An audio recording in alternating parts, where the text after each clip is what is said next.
Boker Tov à tous. Alors l'histoire de vendredi. On parle ici d'un garçon et d'une jeune fille qui ont fait un chidour pour se marier ensemble.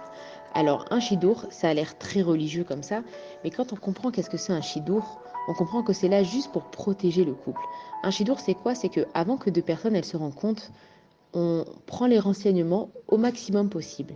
Quels sont les traits de caractère, quel style la personne elle a, quel genre de famille ils sont, quel genre d'études il a fait ou il veut faire. Et en fait, ça permet que quand les deux personnes, les deux jeunes, ils se rencontrent, ils puissent complètement discuter tranquillement et arriver à avoir des sentiments l'un pour l'autre. Alors que quand on ne prend pas de renseignements sur la personne, des fois ça peut bien tomber, mais dans le cas contraire, c'est qu'il y a des personnes, des fois elles peuvent se rencontrer, se plaire, même avoir des sentiments l'un pour l'autre, et puis quand ça en vient aux questions existentielles, tout d'un coup ça colle pas et là ça fait des peines de cœur. Donc le chidour en vrai, c'est fait pour protéger les jeunes, que quand ils se rencontrent, ils savent pas exactement puisqu'on n'est jamais sûr, mais au moins on a quelques renseignements qui nous permettent d'avancer. Donc l'histoire, c'est deux personnes qui ont fait un chidour, qui se sont rencontrées et ils ont envie de se marier. Maintenant, il y a des petits différends, mais pas grand-chose, et ils décident d'aller voir un rave qu'ils connaissent pas. Ils ont juste entendu parler de ce rave et ils se sont dit, on va aller le voir, on va lui demander conseil, qu'est-ce qu'il pense. Donc, ils arrivent chez ce rave et ils lui disent, voilà, on voudrait se marier, la date du mariage c'est à tel et tel endroit, à tel et tel moment, mais par contre, on a des petits différends et on voudrait que vous nous aidiez à les régler. Et donc le rave, au bout de quelques heures, une heure et demie, il parle avec eux et il règle les problèmes. C'était pas vraiment des gros problèmes. Et puis il est tout content. Et le jeune couple, il l'invite au mariage. Un grand Mazal Tov et le couple y part. Le rave, il sort ensuite de son bureau, là où il était, puis il décide d'aller faire sa tfila dans une certaine choule. Et il arrive là-bas, et il y a un gars qui l'approche là-bas et qui lui dit bonjour, vous allez bien? J'ai entendu que tel et tel couple, ils sont allés chez vous. Et le ravi enchaîne et il dit oui, ils sont venus, c'est un couple très mignon, et ils vont se marier tel et tel jour, et je suis très honorée d'être invitée. Et le gars, il arrête, il lui dit ah, mais vous n'avez pas entendu? Ils viennent de casser. Alors le Rav, il est choqué. Ça fait quoi quelques heures qu'ils sont sortis de son bureau, tout allait bien, tout était nickel. Et là, vous m'annoncez une nouvelle comme ça?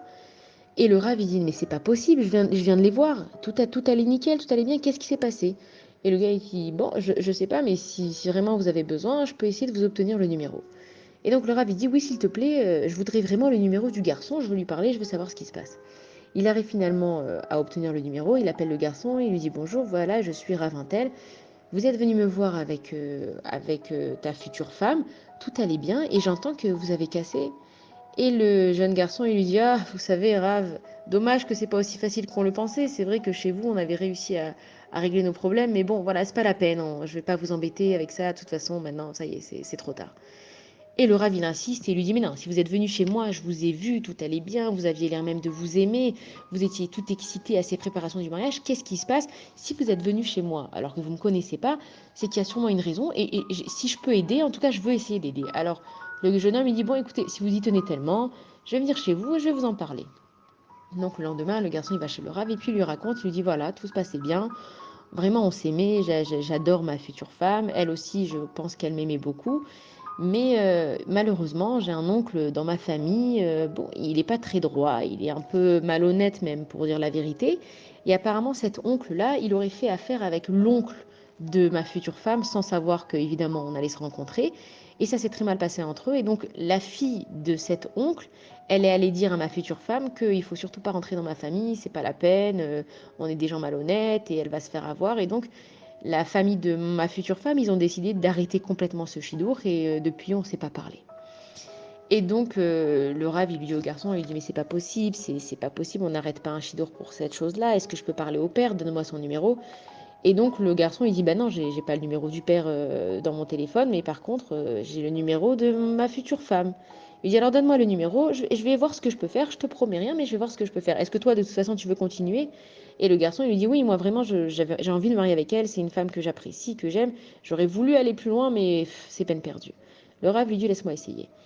Il appelle la femme et la femme pareil, elle lui dit ah laissez tomber, alors là ma famille ils veulent pas entendre un seul mot.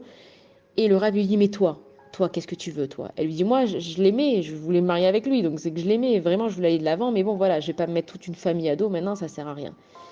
Et le Rav lui dit, écoute, donne-moi le numéro de téléphone de ton père, je vais essayer de faire quelque chose, si vous êtes venu chez moi, c'est pas par hasard.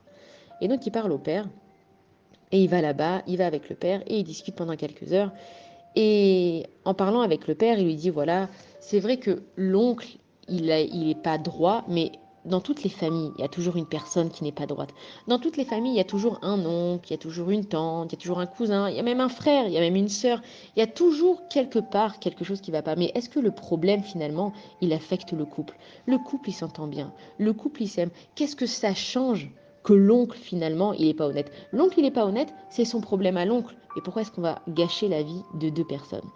Et le père, il réfléchit et puis il dit, c'est vrai, finalement, vous avez raison, c'est vrai que c'est dommage, ils s'aiment bien et que l'oncle, bon, mais on a quand même peur que l'oncle gâche le mariage ou il leur mette des bâtons dans les roues parce qu'on est quand même une famille très proche. Et il lui dit, est-ce que je peux me permettre de vous demander c'est quoi le nom de votre frère? Donc c'est ce fameux oncle. Et il lui donne le nom de l'oncle et il lui dit que c'est la fille donc de l'oncle qui est allée voir toute la famille pour alerter tout le monde de ce qui s'est passé. Et le rab, il se rend compte que cette fille la connaît.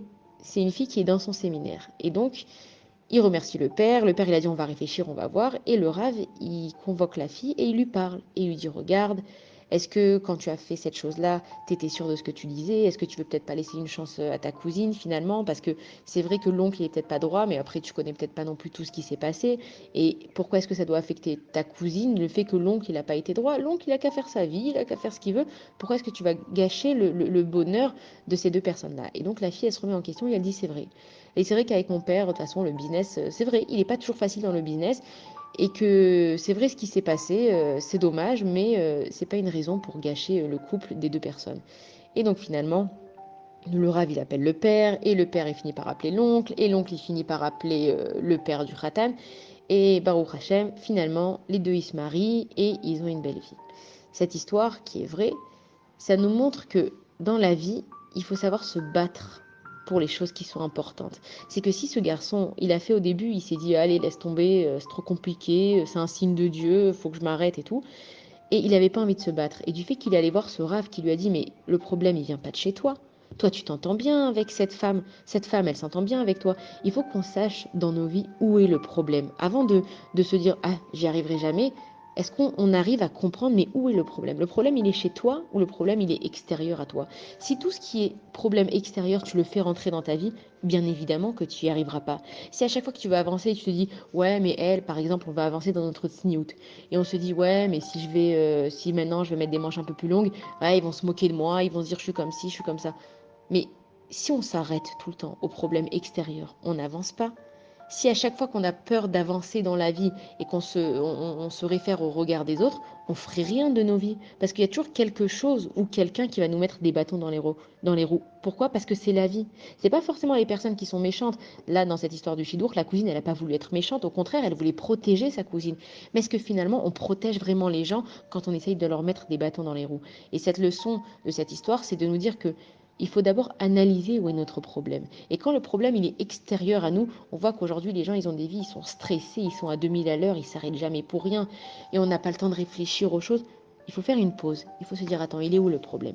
J'ai un problème avec ça, ce problème il est extérieur. Alors je vais le régler de façon extérieure parce que les problèmes il ne faut pas les fuir sinon ils reviennent. Il faut régler les problèmes, mais il ne faut pas laisser ces problèmes-là nous gâcher notre vie. Et c'est ce que ce couple il a fait, c'est qu'ils auraient pu se dire bon le problème c'est l'oncle, on va pas lui parler, non parce que l'oncle il serait venu à un moment donné. Ils ont réglé ce problème avec l'oncle sans les laisser toucher leur couple. Et une vraie leçon pour le couple c'est que il y a toujours des bâtons dans les roues, il y a toujours des gens qui vont dire plein de choses sur plein de personnes, mais il faut savoir pourquoi il faut se battre, il faut analyser les situations et quand quelque chose il vaut la peine, eh ben, il faut se battre. Et il faut pas toujours prendre, il faut savoir prendre les signes de Dieu, mais il faut pas se dire ah c'est un signe, Dieu il veut pas que je fasse ça, ah c'est un signe. Mais si tout était facile, bah, il n'y aurait pas de question, il n'y aurait pas de mérite dans la vie. Si on a des bâtons dans les roues, c'est bien. Maintenant il faut juste analyser, est-ce que ce bâton, il doit être là ou est-ce que ce bâton, il doit pas être là? Est-ce que ce bâton, je le prends et je le mets de côté? Ou alors ce bâton, c'est sa place et que si c'est vraiment un vrai bâton, alors je vais voir ailleurs. Et donc il faut prendre le temps d'analyser ce qui se passe dans nos vies et que Katash Baruch Hu, il nous envoie des épreuves, mais il nous envoie aussi des solutions. Shabbat Shalom à tous.